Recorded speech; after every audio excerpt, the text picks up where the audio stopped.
हम श्री गुरु के श्री श्रृंग की श्री गुरु के चरणों के प्रणाम करतनी। गौरव पार्वती मैया के चरणों के प्रणाम करतनी। कार्तिक गणेश की चरणों के प्रणाम करतनी।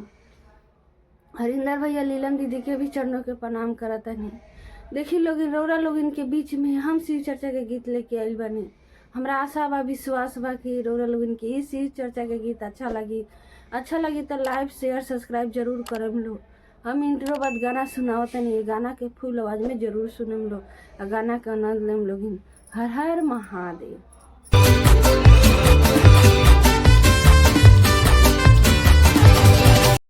जय सरस्वती माता कंठ बिराजी और मधुर मधुर शिव चर्चा के गीत सुनाइए। जय हो सरस्वती माता।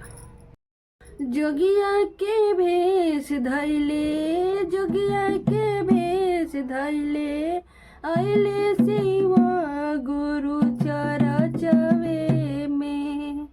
जोगिया के भेष धैले, जोगिया के भेष धैले, शिव गुरु आइले चरचवे में।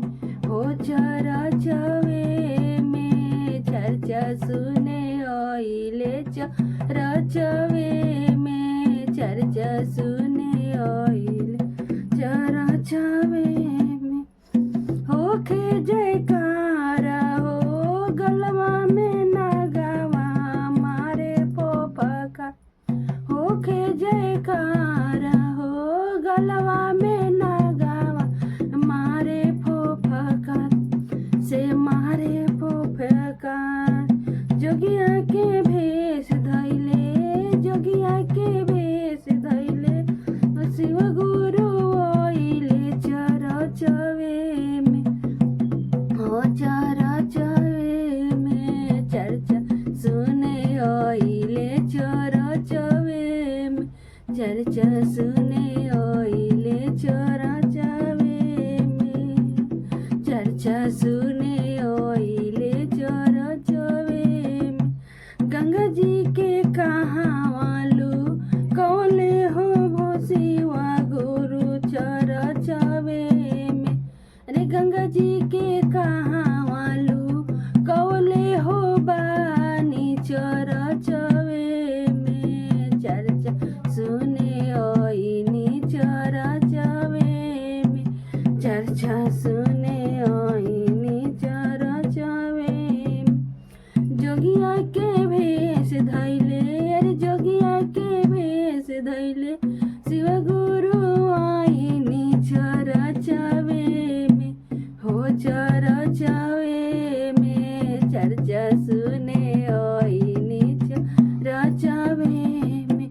चर्चा सुने आइनी चरचवे में। चर्चा सुने आइनी चरचवे में। चर्चा के बीच में, अरे चर्चा के बीच में, असनी लगवानी से बारा मन भावे।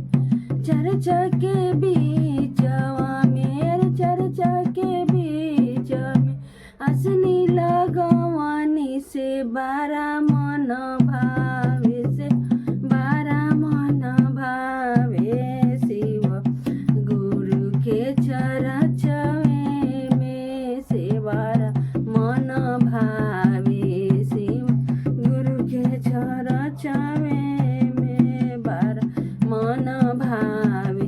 शिव गुरु के चरचवे में चरचवे में। जोगिया के भेष धैले, अरे जोगिया के भेष धैले, शिव गुरु आइनी चरचवे में। हो चरचवे में। जोगिया के भेष धैले, जोगिया के भेष धैले, शिव गुरु आइनी चरचवे में।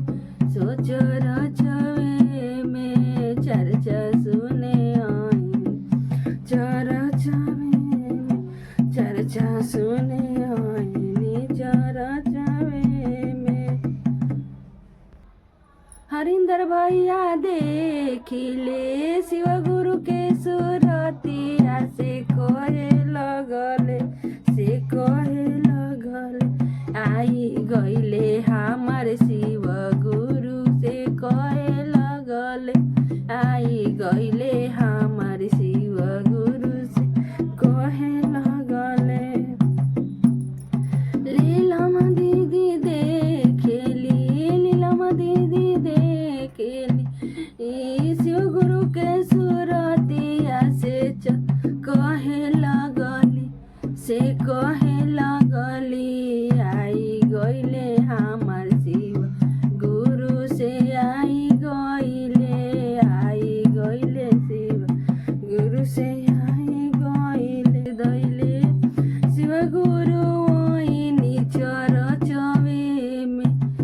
चरचवे में चर्चा सुने आईनी चरचवे में जोगिया के भेष धैले शिव गुरु आईनी चरचवे में हो चरचवे में चर्चा सुने आईनी चरचवे में।